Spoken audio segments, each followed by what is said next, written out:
Hoy vamos a comenzar una serie, hermanos, que más que serie vamos a estar estudiando a través de los próximos meses la carta del apóstol Pablo, las dos cartas del apóstol Pablo a la iglesia de Tesalónica, primera y segunda de Tesalonicenses, que vamos a estar estudiando a través de las próximas. Nuestro hermano Felipe Alvarado va a ser quien va a tener estos mensajes por los próximos domingos. Y el tema es que hoy nuestro hermano se fue a un compromiso a Coacalco y voy a tener el gusto de iniciar con este estudio. Y siempre que iniciamos el estudio de una carta, de un libro, de la Biblia, siempre es bueno entender el contexto histórico, el contexto bíblico en el cual se escribió este libro, se escribió esta carta. La carta a los tesalonicenses es una carta muy importante para nuestra fe. Ya lo iremos viendo a través de las próximas semanas, pero es una carta muy importante para nuestra fe. Es una de las 13 cartas escritas por Pablo, es una de sus 13 cartas, a una de las 7 iglesias a las cuales le escribió. Si nosotros vemos a qué iglesias les escribió Pablo, vamos a ver que estas iglesias son 7 iglesias a las que Pablo les escribió cartas personales, desde Gálatas hasta Tesalonicenses, son 7 iglesias a las cuales Pablo les escribió. ¿Y cómo nació esta iglesia, hermanos? Ahí en Hechos 17 vemos la llegada de Pablo, el contexto histórico de Pablo llegando a Tesalónica. Pablo venía de Filipos, ¿verdad? Y llegó a Tesalónica. Allí en Hechos 17:1 dice, pasando por Anfípolis y Apolonia, llegaron a Tesalónica donde había una sinagoga de los judíos. Y Pablo, que era su estrategia, Pablo tenía una estrategia para predicar el evangelio, es que siempre llegaba a la sinagoga y en los días de reposo predicaba el evangelio. Y entonces, ahí en el versículo 4 dice, y algunos de ellos creyeron y se juntaron con Pablo y con Silas, y de los griegos piadosos gran número, y mujeres nobles no pocas. ¿Qué quiere decir? Que la predicación de Pablo, ¿verdad? Diciendo que era necesario que el Cristo padeciese y resucitase de los muertos, que Jesús, a quien yo os anuncio, decía él, es el Mesías, diciéndole esto a los judíos. Es el Salvador del mundo. Y entonces Pablo llegó allí a Tesalónica y parece ser, hermanos, ¿verdad? Por lo que aquí dice, que tuvo eco entre los judíos. ¿Sí? Creyeron los judíos y algunos griegos y mujeres nobles creyeron en el evangelio. Pero como siempre, ¿verdad? Surgen los envidiosos y entonces los judíos que no creían, aquellos que rechazaron a Pablo, teniendo celos o teniendo envidia, lo podemos poner, tomaron consigo algunos ociosos hombres malos. Cada vez que leo esto me da un poco de risa, ¿no? Tomar algunos ociosos hombres malos. No cabe duda, hermanos, que hace falta nada más tener un poco de ocio para empezar a pensar tonterías o para poder participar de tonterías. Algunos ociosos hombres malos y juntando una turba alborotaron la ciudad y asaltando la casa de Jasón procuraban sacarlos al pueblo. O sea, levantaron, digamos que armaron una turba y entendamos que a veces turbas no necesariamente entienden por qué suceden las cosas.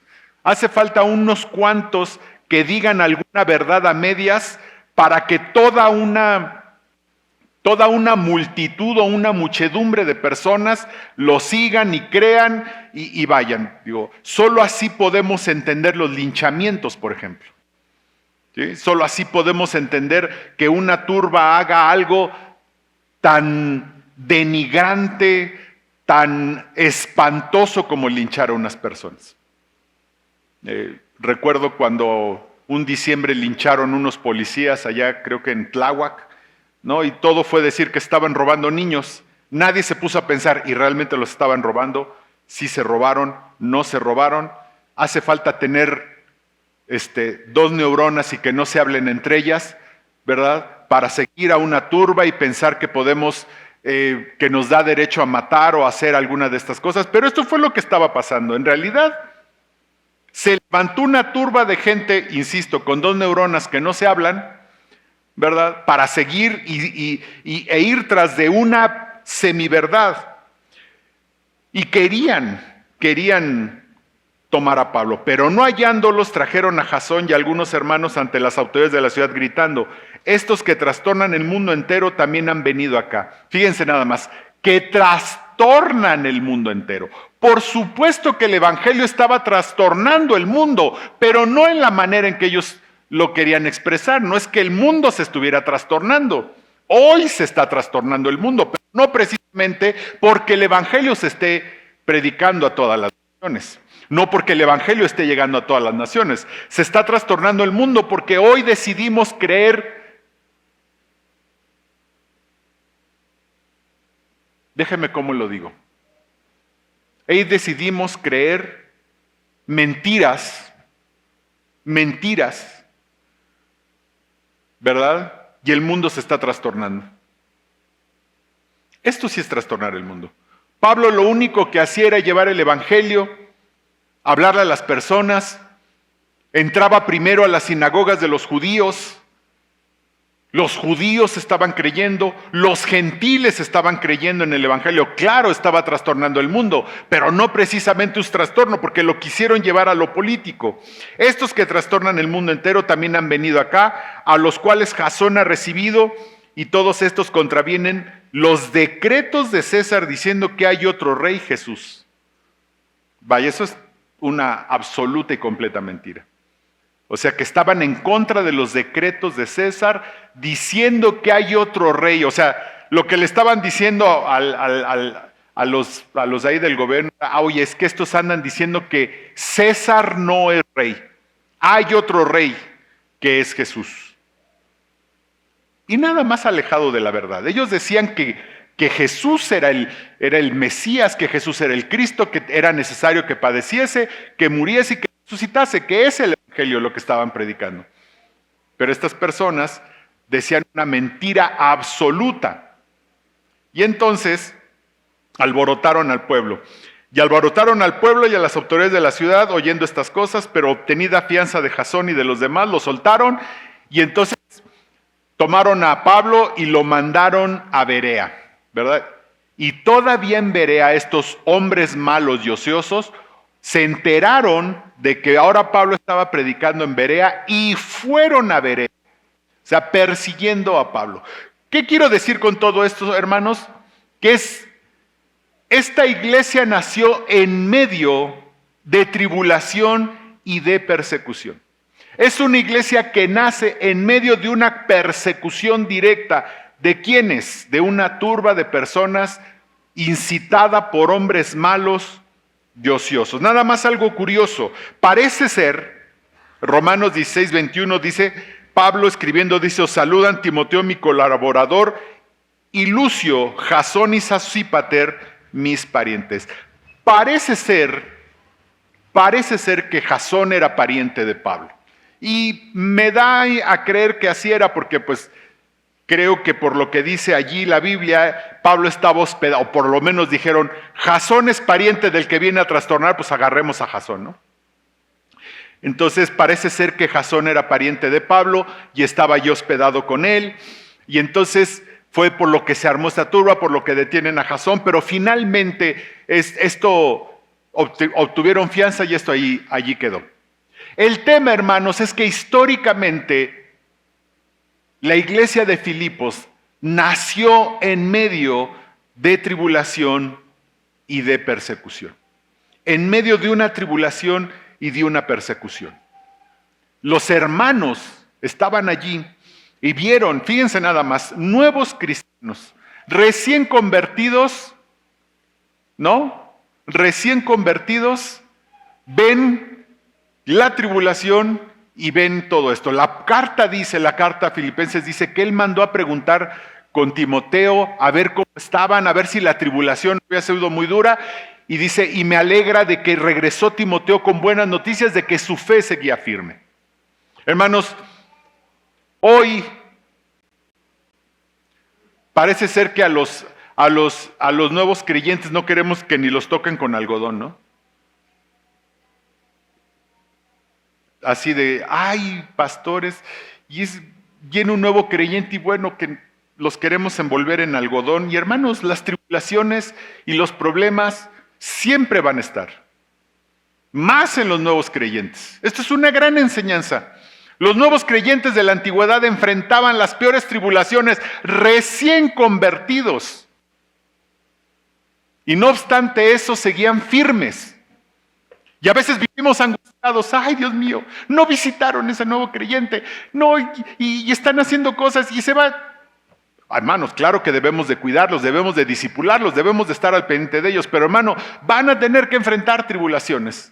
Las iglesias vamos a tener que enfrentar tribulaciones. Vamos a tener que enfrentar momentos difíciles y momentos complicados. Creyentes y nuevos creyentes y creyentes viejitos y creyentes de todos los estilos, hermanos. Las tribulaciones son naturales en nuestra vida y en nuestra vida como iglesia. Las persecuciones van a ser naturales. Si usted quiere vivir una vida sin tribulaciones, hermano, pues miren, y aunque no sea cristiano, porque las tribulaciones son parte de la vida, solo que usted sea, no sé, monje tibetano y viva ya con los lamas en una montaña allá por el Tíbet, y probablemente, ¿verdad? Pero no sé cómo podríamos ser una vida sin problemas, sin tribulaciones, sin persecución. También esta carta a los filipenses tiene un contexto profético.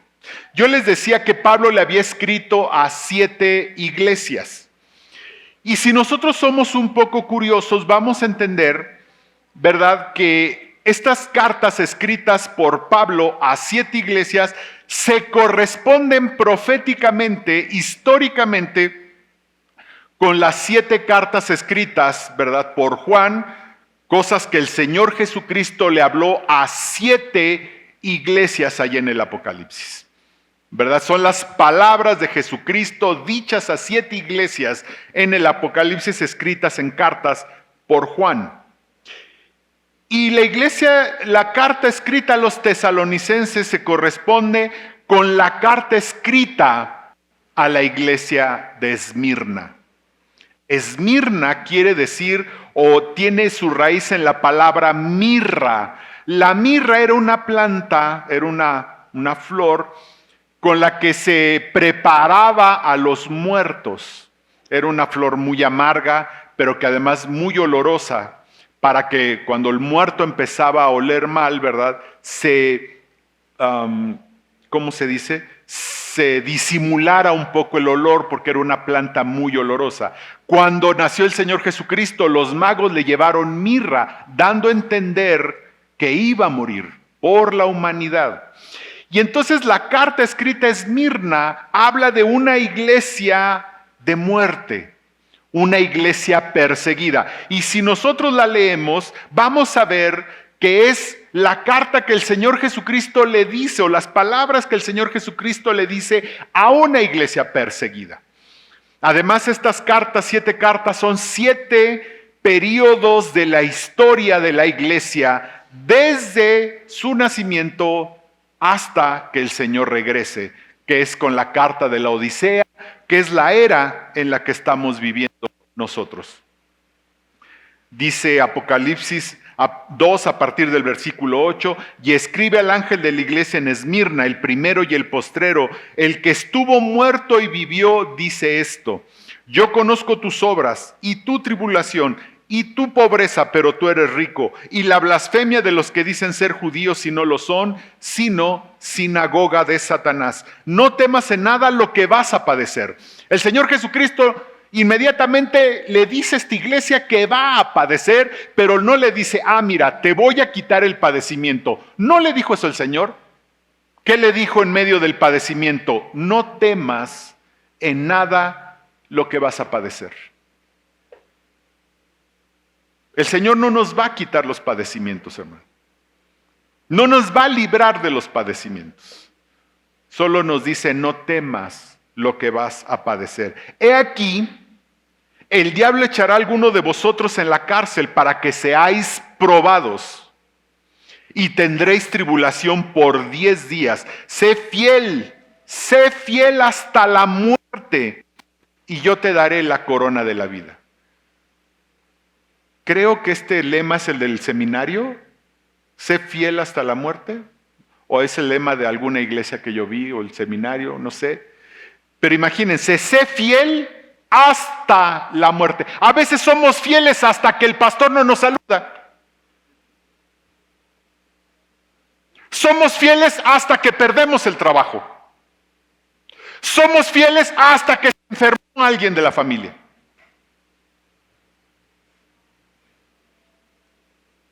Somos fieles hasta que algo no me gustó. Somos fieles hasta que es que en esa iglesia no hay amor. Somos fieles hasta que, y dice el Señor, sé fiel hasta la muerte. Ahorita les voy a platicar qué pasó durante esta época.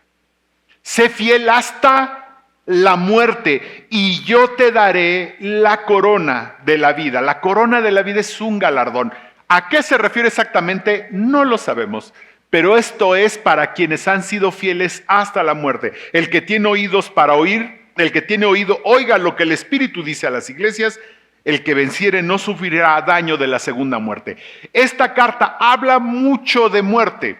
Dice, el que estuvo muerto y vivió, sé fiel hasta la muerte, no habrá segunda muerte. ¿Por qué? Porque fue una iglesia muy perseguida. Va más o menos del año, el periodo histórico que le corresponde va más o menos desde el año 150 hasta el año 200, casi 300. Fue las mayores persecuciones de la iglesia. Cuando le dice a esta iglesia, y tendréis tribulación por 10 días, muchos estudiosos asocian estos 10 días a las 10 persecuciones oficiales que el Imperio Romano tuvo para con la iglesia. Hubo muchas persecuciones en esta época, pero 10 oficiales decretadas por el Imperio Romano. La persecución de Nerón, de Domiciano, de Trajano, Marco Aurelio, Séptimo, Máximo, Decio, Valeriano, Aureliano y Dioclesio. Son 10 persecuciones oficiales las que hubo durante esta época. ¿Por qué habla tanto de muerte, hermanos? Es una carta que estuvo muerto y vivió, ¿verdad? Sé fiel hasta la muerte, no sufrirás la segunda muerte. Les voy a decir algunas de las chuladas que hizo el Imperio Romano con nuestros hermanos. Algunos fueron cocidos en pieles de animales silvestres y arrojados a los perros hasta morir. Los cubrían con pieles para que no murieran inmediatamente, sino que los perros mordían y mordían y mordían y mordían y mordían hasta que finalmente los mataban. Era una muerte terrible. Los vestían con camisas de cera, los ataban a postes y los ponían como antorchas humanas. Unos fueron apaleados hasta que murieran. Muchos fueron echados a las fieras del circo romano para morir tragados por animales salvajes. Otros fueron decapitados. Mujeres fueron desnudadas y echadas a toros bravos. Otras fueron desnudadas y echados en baños hirvientes y después decapitadas con espadas.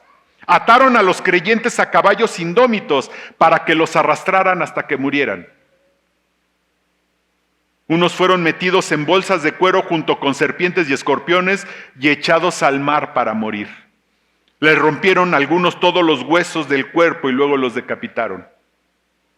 Otros fueron apedreados, crucificados y quemados en el fuego. Algunos fueron golpeados con estacas y los desgarraron, así como con unas garras, les clavaban con garfios y los desgarraban. Algunos les traspasaron los pies con clavos, atados a caballos, y luego jalaban los caballos y los desmembraban. Mujeres fueron flageladas, quemadas con hierros candentes, desgarradas con aguzados garfios y luego puestas desnudas sobre ascuas, sobre carbones mezclados con vidrio. Fueron encerrados en cuevas para morir de hambre. Unos fueron duramente flagelados, atormentados sobre un patíbulo, sobre una mesa donde los torturaban, y las heridas las frotaban con cal y los asaban sobre unas parrillas y luego echadas a las fieras. A muchos se les cortaban las orejas, la nariz, se les sacaba el ojo derecho y se inutilizaban sus miembros. Padres miraban morir a sus hijos mientras eran torturados hasta la muerte. A veces lanzaban los bebés y otro soldado lo clavaba como una lanza, como un juego. Les hicieron saltar los dientes a golpes, les arrancaron los cabellos desde las raíces, les abrieron el vientre con un cuchillo y los llenaron de maíz y los aventaban a los puercos, y entonces los puercos comían del maíz hasta morir. Y mejor le paro, hermanos, muchas más cosas. Y alguien me dice que vive tribulación porque no entró a la universidad que quería.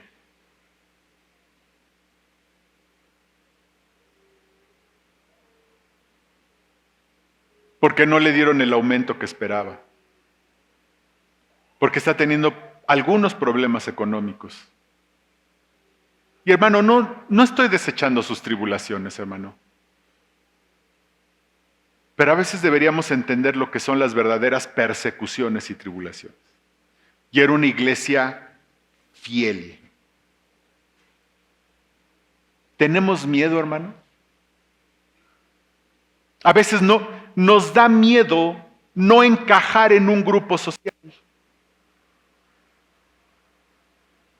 Hay cristianos que participan del mundo solo porque no quieren desentonar en un grupo social al que quieren pertenecer. Es suficiente tribulación el rechazo de nuestros iguales.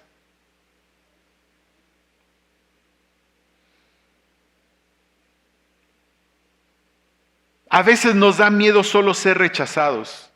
Que nos llamen fanáticos. No, bueno, ahorita decirnos fanáticos es como antiguamente decir blasfemos, ¿no?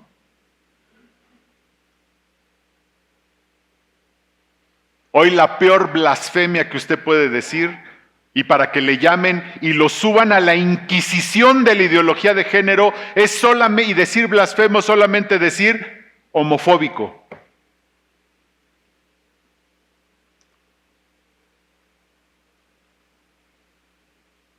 Y nos da miedo. ¿Cuál es nuestra incomodidad? Hermano, estoy batallando para que alguien dirija un grupo de oración. Estamos tan atareados. No sé si necesitemos que nos persigan a este nivel. Estamos tan atareados. Tan atareados, hermanos. Hace tanto calor, hermano, que ya en las tardes estoy tan cansado que ¿cómo voy a dirigir un grupo de oración?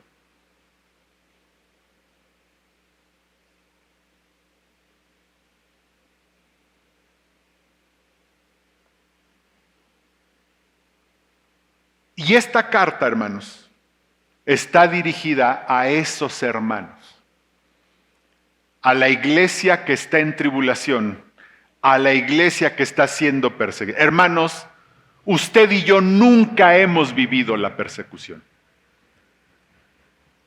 Nunca la hemos vivido, hermanos.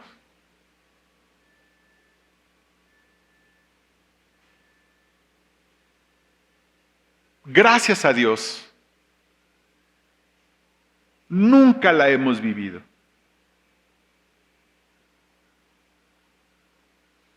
Pero le voy a decir algo, hermanos. Pronto, creo, vamos a enfrentar persecución. Tal vez no de esta de las que le platiqué, porque hoy el enemigo es mucho más sutil. Hoy usted puede decir que está bien que un niño se cambie de sexo, que está bien matar a un niño en el vientre, pero no diga que es cristiano. porque la horda de salvajes se le avientan encima. ¿Y tendremos el valor para enfrentar esto, hermanos? ¿Tendremos el valor de morir en las llamas de la cancelación? Porque no sé si tal vez prefiriéramos morir de esta manera que morir socialmente en la cancelación.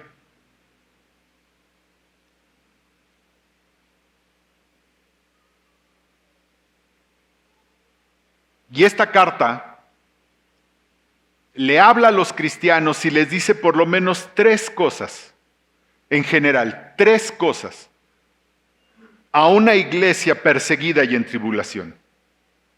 3 cosas que le dice a una iglesia perseguida y en tribulación. 1, la tribulación y la persecución es inevitable en algún momento si vivimos piadosamente.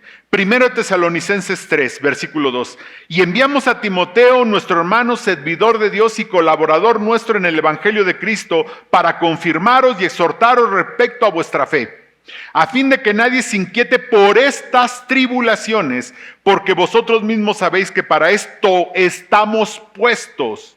Porque también estando con vosotros os predecíamos que íbamos a pasar tribulaciones, como ha acontecido y sabéis. La tribulación, la persecución es inevitable, a menos, hermanos, que nos confundamos con el mundo. Si nos confundimos con el mundo, créalo, no vamos a ser perseguidos ni viviremos tribulaciones.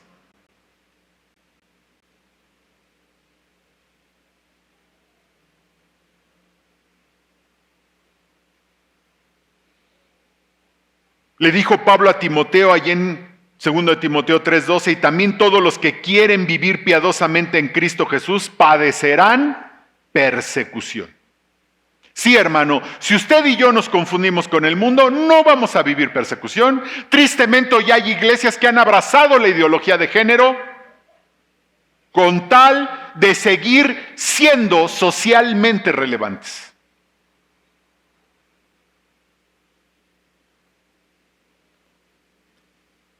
En Estados Unidos la iglesia metodista está dividida, se dividieron, literalmente se dividieron, porque hay una facción que quiere nombrar pastores homosexuales, pastoras homosexuales, quieren celebrar bodas homosexuales, y hay otra facción que dice que no y se dividieron.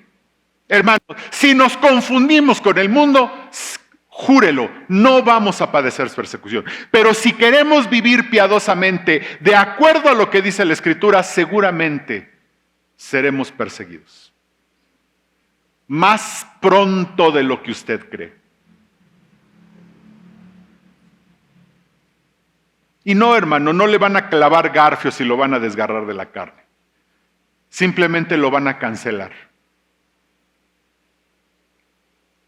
Una horda de salvajes en redes sociales lo van a hacer pedazos.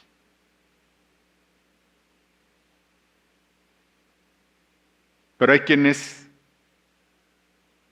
no estamos con eso.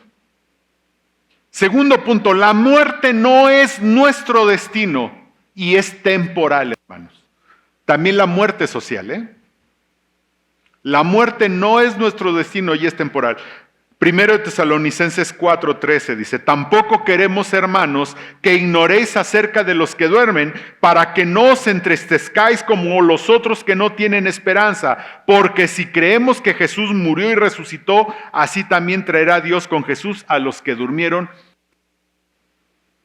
¿Qué quiere decir esto, hermanos? Que la muerte no es nuestro destino. Esta iglesia vio morir a todos sus seres queridos. Esta iglesia vio morir a sus hermanos en Cristo de la manera más atroz. Pero el Señor les recordaba, la muerte no es el destino. Ahí no se van a quedar los que murieron. Y no te entristezcas demasiado por aquellos, porque resucitaremos, hermano.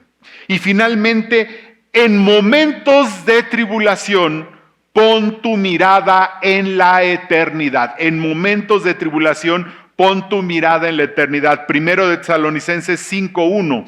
Pero acerca de los tiempos y de las ocasiones, no tenéis necesidad, hermanos, de que yo os escriba, porque vosotros sabéis perfectamente que el día del Señor vendrá, así como ladrón en la noche, que cuando digan paz y seguridad, entonces vendrá sobre ellos destrucción repentina como los dolores a una mujer encinta, y no escaparán. Mas vosotros, hermanos, no estáis en tinieblas para que aquel día os sorprenda como ladrón, porque todos vosotros sois hijos de luz e hijos del día. No somos de la noche ni de las tinieblas. Por tanto, no durmamos como los demás, sino velemos y seamos sobrios. En momentos de tribulación, nuestra mirada debe estar puesta en la eternidad. Aquí Pablo de lo que está hablando es de la segunda venida de nuestro Señor Jesucristo.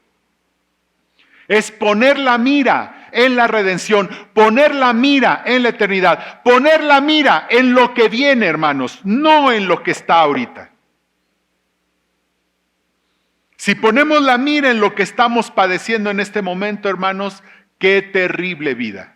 Pero si ponemos nuestra mira en la eternidad, en lo que viene, en la redención del Señor Jesucristo, en que finalmente se hará justicia, al final de los tiempos se hará justicia, hermanos, esto nos alienta y nos alienta mucho. Así es que, hermanos, por las próximas semanas estaremos viendo esta bellísima carta. Todo lo que el Señor le dice a una iglesia perseguida y en tribulación, y espero que esto fortalezca nuestra fe, hermanos. Oro para que esto fortalezca nuestra fe, hermanos.